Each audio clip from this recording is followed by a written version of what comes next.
And now your host of Where's My Parachute? It's Steve Lemieux. Hey, good afternoon. How are you guys doing today? Doing great, Steve. How are you? I'm good. Matt, how are you? Doing great. Thanks for having me. Matt, other Matt? Yeah, that was very confusing for me for a second. Matt? Not used to having another Matt in the studio. Awesome. Yeah. Well, we'll see how we can screw that one up today. Yeah, right. I'll just keep quiet. Perfect. Welcome. So today we brought on Matt Threadgill of the Threadgill Agency. He is founder and CEO, and he started several companies. And we're gonna talk to you, see if we can get some good life lessons or business lessons here before the end of the show. So welcome. Thank you. No, thanks for having me. Appreciate it. Once again, we're doing our special hat day. So it always brings out a few stories. Yeah, and once again, one of us has gone above and beyond. Yeah. Charlie is the cowboy. Yeah, it's like Cowboy Squared kind of thing. Got it. Yeah. Got it. You thought the cowboy hat was such a fail last time you would have learned, right? Well, yeah, I had to learn myself, you know. You got to do it before Yes. you really accept Yes. that lesson. Absolutely. All right. Well, there was a cowboy hat that was about this big around that would sit on my head, and that would not have been. That would have worked. Yeah, not well. Not well. Yeah, the chicks dig guys with little bitty hats on. Yeah, absolutely.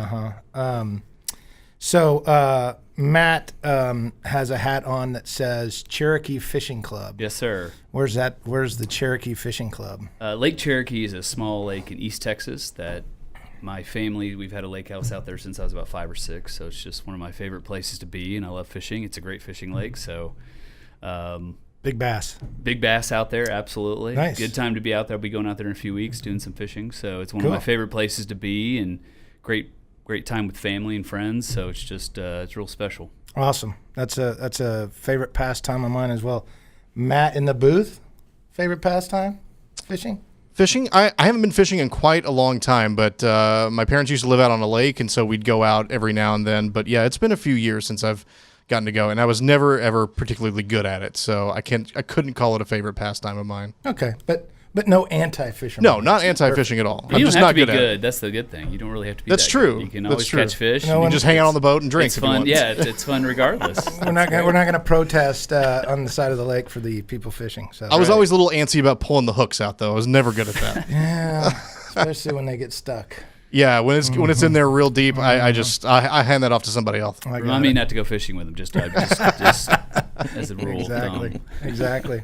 Well, tell us about your business, how you got started, and what you guys do, and that kind of stuff. Sure. So real quick on me, been in marketing for 20 plus years, and about a year and a half ago I started a digital marketing company. So do all things marketing, but really wanted to specifically concentrate on digital. So really, and that's kind of a broad term as well. So basically anyone that drives a business through their website, it's the buying ads online, on the internet, driving traffic to a website, having them do something and tracking all the data and everything that goes in between that, and trying to optimize and trying to provide a good return on investment for clients. All that's possible, which is great. And I've been in marketing for 20 years, so it's been great to see the evolution of, we had about 4 or 5 things we could do when I first started 20 years ago, and now there's all sorts of different things we can do and track. So Yeah. really enjoy that. Cool. And so big buzzword is SEO.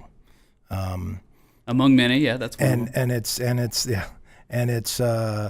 got some good connotations and some kind of negative. It's gotten a lot of negative press. So break that down for us just a little bit. Well, just as a high level, so search engine optimization is trying to build your site in a way that the search engines can find you more readily, right? Okay. So Google owns the world when it comes to search.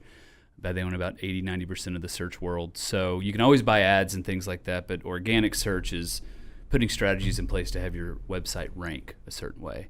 The thing is, throughout the years, Google has gotten really smart and they've changed their algorithm. So it's an ongoing testing and learning type thing. And no one, any SEO person will tell you, at least if they're honest, they don't know what that algorithm does. Right. They're making their best guess to try to figure out, reverse engineer that algorithm and try to rank on it. So it's interesting because it's always evolving. I think SEO is one of 5 or 6 things that need to be done kind of as a full digital marketing strategy, if you will. So SEO is obviously really, really important. But it's it's definitely an evolution, which is kind of fun for us. It's gotten a bad name because there used to be really bad practices out there. Right. Ways you could really trick and fool Google, but Google will figure it out eventually, and they do, and then everyone has to relearn everything. So. Yeah, so I remember my brother telling me a long time ago that he had a lady that had some program that would just click on his website over and over again, and that brought him up in the ranks. I know that was some time ago, so I'm sure that didn't take him long. Steve, to I've figure seen out. it all, man. Yeah. I remember sitting in meetings with guys, they would punch a few buttons and all of a sudden your website would shoot up because they had a whole bunch of really weird back pages and stuff like that. Really? And so it's all sorts of manner. I don't know if you remember several years ago when JCPenney got blacklisted because they were doing some of that stuff. Right. So it's just one of those business. It's ever evolving, which is what keeps guys like me in business. So. And so now you said that the actual algorithm changes. Can you tell whenever that algorithm changes based on what you're doing? Yes, you can. Now, a lot of times other people figure it out and it's in the news and everything like that. Google never announces that. But Right. You usually figure it out. Usually it's because you're ranking for really well for one thing one day and the next day you don't. Or one day you go to Google and it looks totally different. Right. So, but usually Google can't change anything without a lot of people knowing about it and talking about it. So it's big business. It's my business. So. And you think there's a bunch of Google guys that sit up in their office that just like laugh their ass off the next day after they change the algorithms? Probably, like yeah. Spinning hundreds Probably. of thousands of people into disarray. They probably get a good chuckle from that. Yeah. I think I would too. So I can't that'd be kind of imagine. fun. Yeah. Being behind the curtain there. If they even know what's going on sometimes. So Yeah. they're so big. And so I did some research on your website. One of the big things that you do is your analytics for Yes. things. Can you talk about how traditional advertising is difficult to track versus digital advertising? Like with traditional advertising, isn't it difficult to see if a certain marketing strategy is working versus? Yeah. It used to be when I first started, you had TV, radio, print, outdoor, all that kind of stuff, and you really couldn't track anything. It was, what was the famous line? I know 50% of my advertising is wasted, I just don't know what 50%. Right. Well, now, because we can track with clicks and everything like that, there are ways to track traditional media and advertising. It's a little tricky, but you can do it. I think that, you ask an interesting question about analytics and data, because it's all out there, and that's all we hear about is big data and things like that. I think what makes me special and people that are really good at what we do is not just looking at all the data, but looking at the data that really matters and the data that really tells a story and the data that really drives your business. Because there is a lot of data out there, but what data are you really looking at, and what's the information that's really going to affect to get more customers in the door and more revenue in the door and things like that. So I think that's the real trick. But it certainly is a lot trickier to track, but there are ways usually to track pretty much everything. And pretty much they're going to track, through phones now, and they know where you are and what you're looking at. It's I'm sure you guys have stories, right, of I was so-and-so, I was somewhere and I saw something and then I got 10 ads the next day. Yeah. It's crazy. So. Yeah, and we talked about that Yeah. that video I saw earlier where they had the phones turned off in airplane mode with the SIM cards removed, and as soon as they turned the phones back on, it told Google everywhere they'd gone. Well, now they're hooked in with credit card companies. They know what you're buying, when you're buying. They know where you are because your pretty apps are open. Yeah, it is spooky. I've been called, or what we do when we market that way, that it's creepy and whatnot. But I think from a consumer standpoint, at the end of the day, they're getting ads that they like and the ads that they're actually interested in, which is better than wasting. So at the end of the day, without advertising, none of this stuff is free. None of the content's free, TV, radio, all that, internet, all that kind of stuff. So at the end of the day, it's kind of one of those necessary evils. But, it is pretty creepy. I think what our job is to not creep people out. And, Right. have them actually buy stuff and come back, right? So you have to be a little careful with that. You make a good point, right? It's like, would you like to pay $300 a month for Facebook, or would you not mind, the nuisance of an ad popping up every once in a while? Right. Yeah. Interesting. Cool. Well, that's, as an advertising guy, that's my perspective. I'm probably the only person that thinks that or believes that, right? Everybody sees it as pretty invasive. Yeah, right. Yeah. So we talked a little bit, but I'd love to hear your story, how you got started in business, what it was that made you want to jump out of a window without a parachute. Right. I think that I started out in marketing, started at the Richards Group, big agency here in Dallas. Yep. Worked on Home Depot, NASCAR, Fruit Loom, some really big agencies or some really big companies, and enjoyed that, learned from a lot of really smart people, but I guess I was a little impatient and I didn't want to wait 20 years to be the boss. So my first taste with entrepreneurship was stepping out and being a partner in a small ad agency here in Dallas. And so, and then went on from there to found another ad agency shortly after that. So started my own agency. I think it was 29, and probably too young, but I liked working 12-hour days and enjoyed it. So Sure. we did it. I think it's funny. I think the only reason my wife said yes to it was because she just had a baby and was still had like a newborn at home. I don't think she was getting enough sleep, so she just asked me if I was still getting a paycheck, and I said kind of. And so she said, "Hey, let's go for it." So, but I tell you, so I ran a small agency for about 7 or so years and ran it through 08 and 09 during the crash. And that just was a saw fun little bit, time, wasn't it? and a lot of dynamics changed in my business, and from digital marketing to building websites became easier and cheaper and commoditized and things like that. So I saw a lot, and I think that we did some things right and we did some things wrong, and I think that, I don't know if I necessarily like the word failure, but we weren't as successful as we wanted to be. But I think I don't see it as a failure because I feel like I learned a lot from it. And those lessons and the things that I learned in the context that I made and the things that I saw really set the stage for what I'm doing now. And the first being, I like my business model now much better than I like then, right? Right. Sometimes you look at a business model and you think, okay, this is really great, but sometimes you learn the hard way. It's a little bit harder than you think and not the right one for you. So I think that's something that I learned. What I sell is brain power, so you learn about hiring people and hiring the wrong people and hiring the right people, things like that.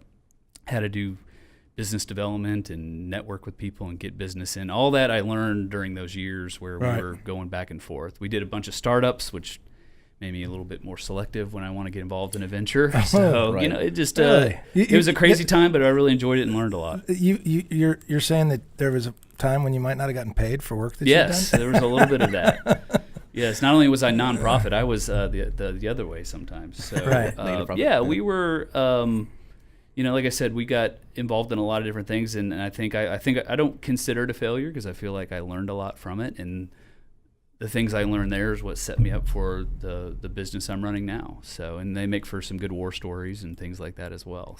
So kind of speaking and touching on that, can you give an example of a time that you really kind of were without your parachute and you really just knew that you had either messed up or you were going in the wrong direction, and sort of what that was like for you and sort of how you took the lessons that you learned from that and sort of reapply that to your... Right.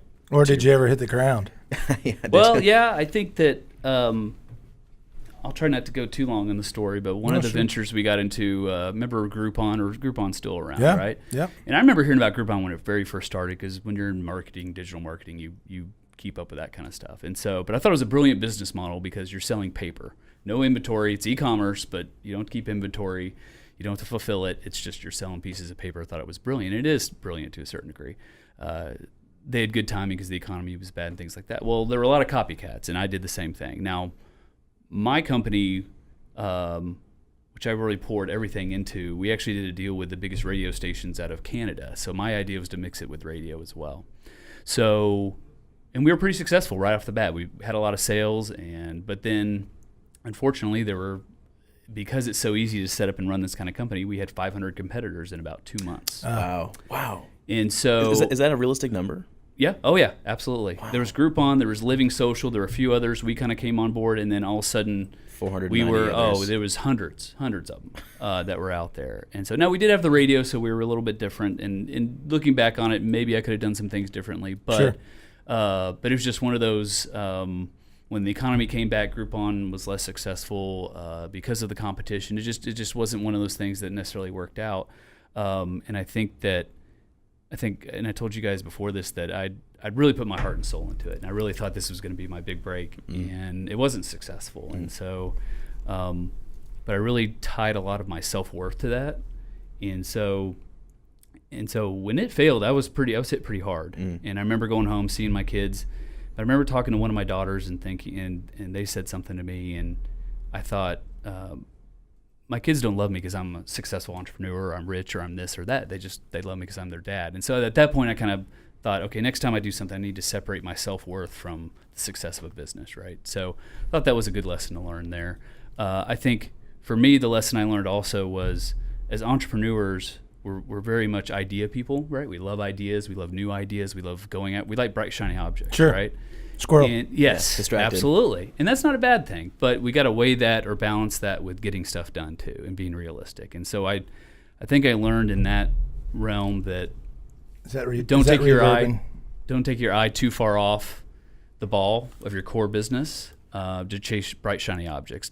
Always be opportunistic, always be open to a new idea, but there's a balance there. Yeah. So I think that's something I learned because I definitely went off way with a bright shiny object on that.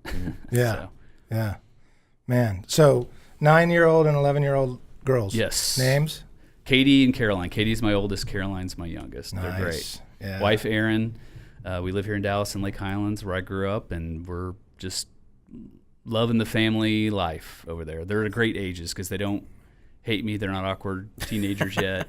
That's perfect. So we spend a lot of family time together. Yeah, they're great. Yeah, good. Yeah, they can make you feel better when you come home and don't feel great. Yes. Yeah, I think that we do oftentimes put a lot of our self-worth inside of a business, which when you kind of step outside yourself, you realize how silly that is, right? Mm-hmm. I mean, how many businesses fail or go through rough times, or not every business owner is a billionaire overnight, Right. or ever. But we do put a lot of our self-worth into it, and then you kind of take a step back, or we hold on to it too long because it's our baby and it's everything we Right. got, and all of a sudden, and I've witnessed this often when you see it cranking over the edge. Somebody will hold on to it until the very, very Yep. end, right? And they should have been able to say, okay, just because this is not going to work out doesn't mean I can't go start another business Right. tomorrow. This one didn't work out, but if I keep going, I know a lady who had a design firm that just was tanking, and she paid every penny that she had to her employees to the very last second until it finally went out of business. And had she taken a step back and either eliminated some cost or decided, hey, I don't have to do this, I can close this down and start back tomorrow with capital Right. that I still have in my pocket rather than spending it all, those people might be in a better position. So Yeah, and as entrepreneurs, you're going to put your heart and soul into your companies. I know I do. I mean, my name is on my company, so I certainly it's a big part of you and what you do. It's just separating your self-worth from it, right? It's just that's the main thing. I think I was in a pretty bad place when that business failed. And Sure. I think that moment is where I decided to separate and, to your point, go on and start another thing or go on and get another learning experience and, just keep going. So to kind of go with that, to someone who might be starting their own business and really kind of pouring their heart and soul into it and really sort of attaching their personal life to their business life, what advice would you give to them to sort of create that barrier between the two? Right. Like, is there any advice you would be able to give them? I think that just like anything, try to have a work-life balance, right? I'm a big believer in recharging your batteries. Talk about fishing. Sometimes you got to go fishing and recharge the batteries, and sometimes that's much better for you, right, than working through the weekend or working that 15-hour day or whatever it might be. So I think work-life balance is really, really good. And I think you just got to, if there are cues or red flags that you see where, you're not seeing your kids as much, or you're not, let's say you're an avid jogger and you're not jogging as much. If you see that work-life balance kind of getting out of whack, I think that's when you got to step back and it takes effort to do that. For me personally, what I do, I'm a morning person, so I'll wake up really, really early. I crank through a lot of work, and then that allows me the rest of the day to go to meetings and frees me up to do other things that I want to do. And I can also not have to work till 8, 9 o'clock at night, and I can see my kids. So if you're disciplined enough to try to manage your time that way, I think you just got to be smart about it. Mm-hmm. do you have any morning rituals?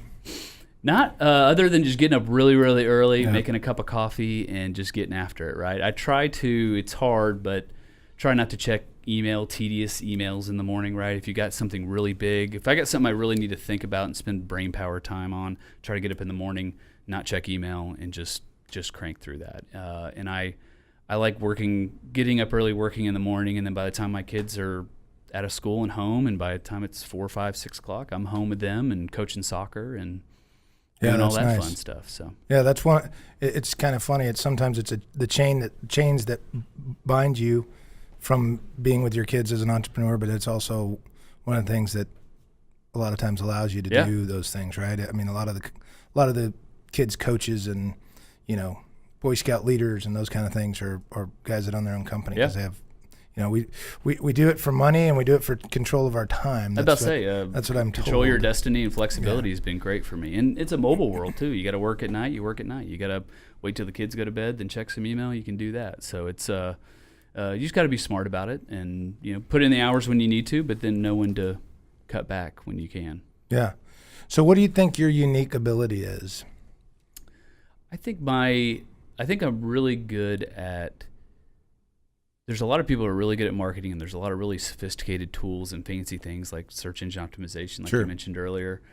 There's a lot of that. I think what I'm really good at is pulling together all those different tools and figuring out how it really drives someone's business, right? Because there's a lot of metrics you can throw out there, a lot of things I could say, hey, Steve, I'll drive you 1 million web visitors tomorrow. Well, what if they all suck and you don't make any money off it, right? So it's more to me about what drives your business and what's really going to drive revenue for you and growth and whatever your goals are. I'm really good at figuring out that puzzle and trying to put together the digital tools necessary to get that done. I think that's a skill I'm really good at and I really enjoy. It's like a puzzle you have to put together. Yeah.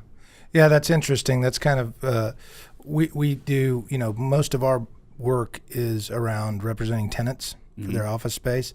And we have a very unique way of doing that as well. And it's kind of a puzzle piece. We try to find out what's your culture, what's your vision, what's your values, and then kind of create this nebulous, you know, what do you want to, how do you want to feel, and what do you want it to kind of look like and be, rather than go out and find an office building. Then we back into that.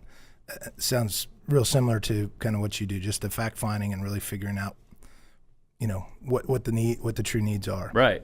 And sometimes it's what I do, sometimes it's not what I do. Sometimes it's spending more money, sometimes it's spending less money. At the end of the day, I think if I do what's best for my clients, it'll all work out for me, and that's pretty much the rule that I follow. But and I don't think, and unfortunately, because the tools are out there and there's a bunch of inexperienced people running those tools, I don't know if there are too many companies out there that a lot of people are good at that. But I think that's something, I try to keep it really, really simple. What's your business? What are you trying to achieve? And what can we do to get that done? You don't have to complicate it too much more than that. Sure. So how do I spot someone who is trying to use these tools who doesn't know how to use these tools?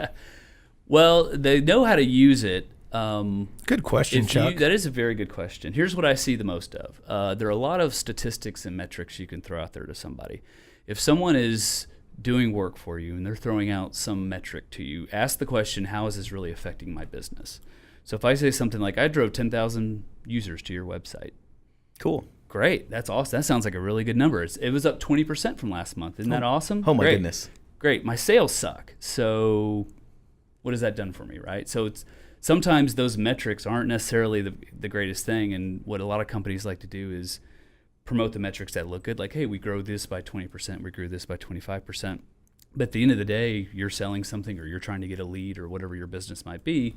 You got to draw it back to that. Mm-hmm. So I think that, and clients are getting smarter and smarter to ask those kind of questions. Right. It used to be several years ago, they didn't know anything about any of this stuff, and it is a little scary. It's a little daunting if you don't know a lot about it. Sure. And so they would bring somebody in and they'd paint a rosy picture, and there you go. But I think that if you ask the question, how's this affecting my business? Is that revenue? Is that I'm trying to build a lead, right? You're doing lead generation. You're trying to get brand awareness, whatever that might be. Just make sure that the metrics are pulling back and somehow answering that question. Okay. So what you're saying is the 100,000 Chilean high school students have visited my website.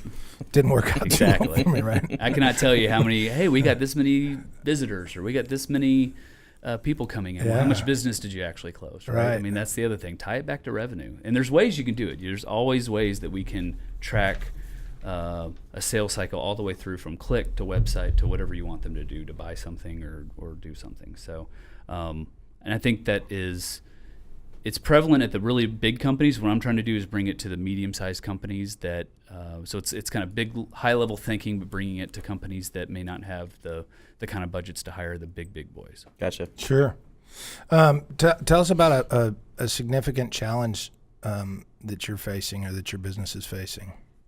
Significant challenge. I think that My probably biggest challenge is what I mentioned, a lot of competition, a lot of people out there doing what I do. I don't know if they're necessarily doing it that well, but there's definitely a lot of competition there. I think education, a lot of terms like search engine optimization or digital marketing or pay-per-click, all these different acronyms get thrown around. And so I think educating people on what that means and what that really is. Or it happens all the time. Someone will read a Wall Street Journal article about the next best Facebook app or something, right? Sure. And they'll be in my office asking about it, right? But again, I try to bring it back to, let's simplify it. Let's talk about how it impacts your business, and let's talk about if that's the right thing for you. So you think competition, really? I think competition. I think the bright shiny objects. Hey, my kid has Snapchat. How am I going to do that for my business? Well, maybe it's not right for your business. And that's where someone like myself can come in. So those are challenges. I think. Finding good talent is always a challenge. I think, right now in this market, it's crazy. That goes for any business, right? And I think, and what I sell is brain power. That's absolutely what I sell. All the tools are the same. We all use the same stuff. It's the person that's working there, the brain that's looking at it, and the talent level and the brain power to actually put it all together. So that's always a challenge for guys like me as well. Awesome. So tell me, what would your advice be if your daughters or somebody comes up to you and says, I'm thinking about starting a business. I'm thinking about being an entrepreneur. Other than don't. Yeah. Well, I love it. So I if you have the right mindset for it, a few things. I think there is an entrepreneurial mindset. I think that not having a fear of failure. I'm just not worried about that kind of stuff. I also don't buy into the job security. Kind of my dad worked at some place for 22 years and that's what everyone does. I just, the generation before us, I just feel like job security is just non-existent anymore. The job security is, one day away from getting fired. I mean, companies get bought, companies go out of business. Look at Blockbuster, look at all these big companies that were there when I was coming out of school and they're not even around anymore. So I never really bought into that. So I think there's a certain mentality. I think that what I did was really minimize my risk. So my hardest thing for me starting my company was talking my wife into it. She's a CPA, very conservative. So all the things that I don't fear failure, job security, she wholeheartedly believes in. So, but what I did is just try to minimize those risks, right? So I set up financing. I set up a few clients that I had lined up. I wrote a business plan, the whole deal, and said, here's what I want to do. And so at the end of the day, she pretty much knew I was going to do it anyway, but, she at least wanted to ask the question. So I think I would tell someone that really think it through, ask the questions of where's the revenue coming from, and poke holes in it, right? I mean, being in the digital world and used to build a lot of websites. So for every new venture I helped start, there were 10 others that we turned down. It's because I remember when the Facebook movie came out. Yes. I can't tell you, I had about one person a week come into my office and say, I want to build the next Facebook. And so you had to poke holes in their business plan all the way down to, okay, this is where I think it's a really good idea. So I would encourage someone to really examine their business model and really poke holes in it, talk to a lot of really smart people. But at the end of the day, if you love it and you really believe in it, make it happen. That's the other thing. I talked to someone the other day that, I don't have any money in this and that. Write a business plan, raise money. If you believe in it and you work really hard, I really think there are ways to make things happen. I know that sounds, rosy picture kind of thing. I agree. But I think if you really believe in it, write a plan, raise money, and do it. I think a lot of people like to think about being an entrepreneur, but when the rubber meets the road and they have to do it, it's a little bit harder. Yeah, everybody wants to be an owner until they have to write a check and they're not sure where the money's coming from. Yeah, absolutely. Exactly. So was your wife now supportive? But how long did it take? Oh yeah, no, she was supportive. I mean, once we pulled the trigger on it and moved, she was supportive. She just knew you were going to do it. I'd done it before, and she's very conservative, and so that was. I just joked that I got financing, I got clients, I got everything else, but then my wife was the one person. Wait. So what are we doing here again? So, yeah, she's the one actually looking at the balance sheet. Right. Yeah. Things aren't adding up here. But she's been great. She's been absolutely great, and I think the flexibility has been great for our family and our lifestyle. So that's great. She's been, and it is nice to have a CPA steady job where you're going out and risking everything too. So that. Yeah. I got to give her a lot of credit for that as well. I love that you said that you knew she was going to do it, or that she knew you were going to do it anyways. That's why we do the hat deal. So that brings up a quick story. That's my my pilot AOPA hat. But I was sitting on the couch several years back, and I had a a plane trader magazine where you can buy airplanes. And my wife came in and said, "What are you doing? That's stupid. We can't do that." And my buddy that was sitting beside me said, "That's what you said about the boat trader." And he pointed out the window, and there was the bass boat sitting in the front yard. so I love that about the women in our lives that they know us so well. Yeah. So it was just one of those, it took a little finagling, but we got it done. So, and I don't regret it. So if you have that kind of mentality and you have the fortitude to really overcome those challenges and work really hard, I mean, it still is a lot of work. I do a lot of stuff. It's definitely not sit up on high and command everything. I'm definitely in the weeds working my tail off for my clients. So, every day. But I love it, so it's okay. Awesome. Well, listen, I want to thank you. Matt, I just want to throw out your website if I can. Sure, please do. So it's the Threadgill Agency. It's www.the